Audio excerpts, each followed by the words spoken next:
नहमदुहु व नसल्ली अला रसूलिल करीम अम्मा बाद फ़अऊज़ु बिल्लाहि मिनश शैतानिर रजीम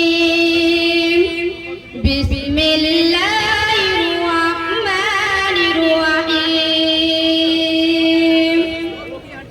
इन्नल लज़ीना युबायिऊनका इन्नमा युबायिऊना यदुल्लाहि फौका अयदीहिम वक़ाला अन्नबिय्यु सल्लल्लाहु अलैहि वसल्लम बिउस्मानिल अस्दा मिन रजुलिन यस्तदी मिनल मलाइका सदक़ल्लाहुल अज़ीम।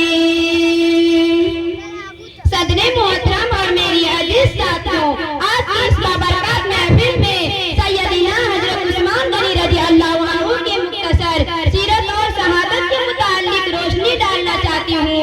उम्मीद है कि आप हजरात कबूल समाअत फरमाएंगे और मेरी हौसला अफजाई फरमाएंगे। हजरत उस्मान गनी रज़ी अल्लाह अन्हु बनु उमय्या से ताल्लुक रखते थे।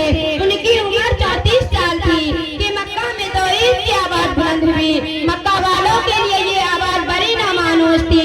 उन्होंने इस आवाज पर लब्बैक कहने की बजाय दबाने की कोशिश कर रहे थे। हजरत अबू बकर सिद्दीक रज़ी अल्लाह अन्हु ने अपने पाक दामन दोस्त हजरत उस्मान गनी रज़ी अल्लाह अन्हु को इस्लाम कबूल करने की दावत दी। यूं महसूस होता है कि वह पहले से तैयार बैठे थे। हजरत उस्मान गनी रज़ी अल्लाह अन्हु ने कहा, उठो, मुझे बारगाहे रिसालत में ले चलो।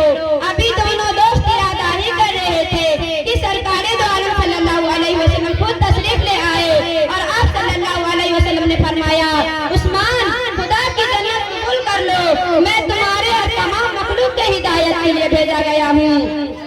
हजरत उस्मान गनी रज़ी अल्लाह अन्हु का बयान है कि जुबाने नबुव्वत के इन सदा और सात जुमलों में खुदा जाने क्या तासीर थी कि बिला इख्तियार कलमाए शहादत पढ़ने लगा और नबुव्वत के हाथ में हाथ देकर मुसलमान हो गया।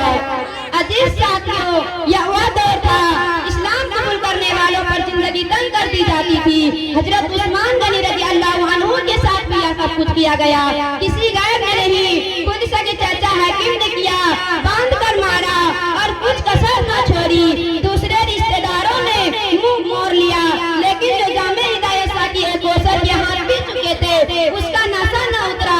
यह नशा ही ऐसा था जिसे चढ़ जाता उतरने का नाम ही नहीं लेता। हजरत उस्मान गनी रज़ी अल्लाह अन्हु बड़े मालदार थे।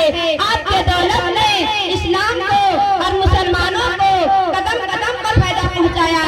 माल की फरमानी और सखावत के बावजूद खौफे खुदा का यह आलम था कि अक्सर रोते रहते हैं। अगर कब्र का तज़किरा होता तो इतना रोते कि दाढ़ी मुबारक तर हो जाती। फिर फरमाते कि रसूलुल्लाह सल्लल्लाहु अलैहि वसल्लम का इरशाद है कि कब्र आखिरत की मंजिलों में से सबसे पहली मंजिल है। हजराते गिरामी, अगर आपकी हर एक अदा को जिक्र की जाए तो बहुत कमी हो जाएगी। इसलिए मुख्तसर इतना समझ लेना चाहिए कि जो इंसान के अंदर अखलाक और कमालात का होना जरूरी है, वह सब कुछ उनके अंदर मौजूद थी। सामीने किराम, अब मैं आपके सामने वाक़िया शहादत पेश कर रही हूँ, जिनको सुनकर रोंगटे खड़े हो जाते हैं, दिल दहल जाते हैं। हजरत उस्मान गनी रज़ी अल्लाह अन्हु को मुहासरा कर लिया, जो मुसलसल 40 दिन तक रहा। मुहासरा इतना सख्त था कि अंदर पानी भी नहीं पहुँच सकता था। मुहासरा के जमाने में हजरत उस्मान गनी रज़ी अल्लाह अन्हु ने जो मुतअद्दिब खुतबे इरशाद फरमाया, वह हकीकत में दिलों को दहला देने वाले, रूहों को तड़पा देने वाले खुतबे थे। एक मौका पर आपने छत के ऊपर से खिताब करते हुए फरमाया, मैं तुम लोगों को कसम देता हूँ, क्या तुम में से किसी को याद है एक दफा हज़रत सल्लल्लाहु अलैहि वसल्लम पहाड़ पर चढ़े तो पहाड़ हिलने लगा। आप सल्लल्लाहु अलैहि वसल्लम ने पहाड़ को पांव से ठोकर मारकर फरमाया, कोहे हीरा ठहर जा, इस वक्त तेरे पीठ पर एक नबी और एक सिद्दीक और एक शहीद है और इस मौका पर मैं आपके साथ था। फिर फरमाया, मैं तुम्हें अल्लाह का वास्ता देता हूँ, बताओ, जब हुदैबिया में आप सल्लल्लाहु अलैहि वसल्लम कर भेजा था, तो क्या खुद आपने एक हाथ को मेरे हाथ धरा नहीं दिया था, या मेरी तरफ से खुद ही बैठ नहीं ली थी? सबने कहा ये भी सच है, मगर इन बातों का किसी पर असर नहीं हुआ। अजीज साथियों, आपको यकीन था कि शहादत मेरी हक मुकद्दर हो चुकी है, और यकीन की वजह यह थी कि जुबाने नबुव्वत ने आप शहादत को पेशगोई फरमाई थी। जिस दिन शहादत होने वाले थे, आप रोजाते थे, जुम्मा का दिन था, आप अचानक आंख लग गई। आपने देखा कि सरकारे दो आलम सल्लल्लाहु अलैहि वसल्लम और हजरत अबू बकर सिद्दीक रजी अल्लाह अन्हु और हजरत उमर रजी अल्लाह अन्हु तशरीफ फरमा रहे हैं, और उनसे कह रहे हैं, उस्मान जल्दी करो, आज इफ्तार मेरे साथ करना। आप बेदार हुए तो आलिया मोहतरमा से फरमाया कि मेरी शहादत का वक्त आ गया है, बागी मुझे कत्ल कर डालेंगे। आपने पैजामा मनवाया जो खरीद कर रखा था, मगर कभी पहनने की नौबत नहीं आई, आज वो पहन लिया।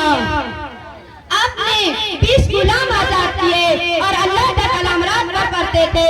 उस नाजुक वक्त में भी उसी की तरफ मुतवज्जह हुए, कुरान शरीफ खोलकर तिलावत में डूब गए। उसी दौरान बागियों ने अचानक हमला कर दिया। दफा करते हुए हजरत हसन रजी अल्लाह अन्हु और गुलाम कनीज रजी अल्लाह अन्हु जख्मी हो गए। एक बदबख्त ने बरकर तलवार का वार किया, वफादार बीवी हजरत नाइला ने हाथ आगे कर दिया, जिससे उनकी 3 उंगलियां कट गई, मगर वार फिर भी ना रुका। उस वार ने हजरत उस्मान गनी रजी अल्लाह अन्हु की समाए हयात गुल कर दी। आपकी समाए हयात क्या गुल हुई, मुसलमानों की किस्मत फूट गई, उनका इम्तियाज पारा हो गया। वह तलवार जो खूने उस्मान गनी रजी अल्लाह अन्हु के लिए बेनायाम हुई थी, आज तक बेनायाम है। फित्नों फसाद का ऐसा दरवाजा खुला जो हस्र तक खुला रहेगा। वह उस्मान गनी रजी अल्लाह अन्हु, तुझे कैसे बेमिसाल शहादत नसीब हुआ, सब्र व तहम्मुल का ऐसा बेमयार कायम कर दिया, दुनिया मिसाल पेश करने से काजिर है। उस दिन 20 गुलाम आजाद किए, जुमा का दिन था, रोजे की हालत है, खून भी कुरान मुकद्दस औरात पर गिरता है। पाकीज़ा किसकी सोच है कुरान की तरह, पाकीज़ा किसकी सोच है कुरान की तरह, मिलता है कौन मौत से हजरत उस्मान गनी रजी अल्लाह अन्हु की तरह। रखा है किसके सर पे हयादारियों की ताज, रखा है किसके सर पे हयादारियों की ताज, किस हाथ को नबी ने कहा हजरत उस्मान गनी रजी अल्लाह अन्हु की हाथ। आंखें है किसकी अर्श की मेहमान की तरह, आंखें है किसकी अर्श की मेहमान की तरह, बात है किसकी बात हजरत उस्मान गनी रजी अल्लाह अन्हु की तरह। अब मैं अपनी तकरीर इन्हीं चंद शायर पर खत्म करना चाहती हूँ। अल्लाह रब्बुल इज्जत हम सबको सुनने से ज्यादा अमल करने की तौफीक दे। आमीन व मा अलैना इल्लल बलाग।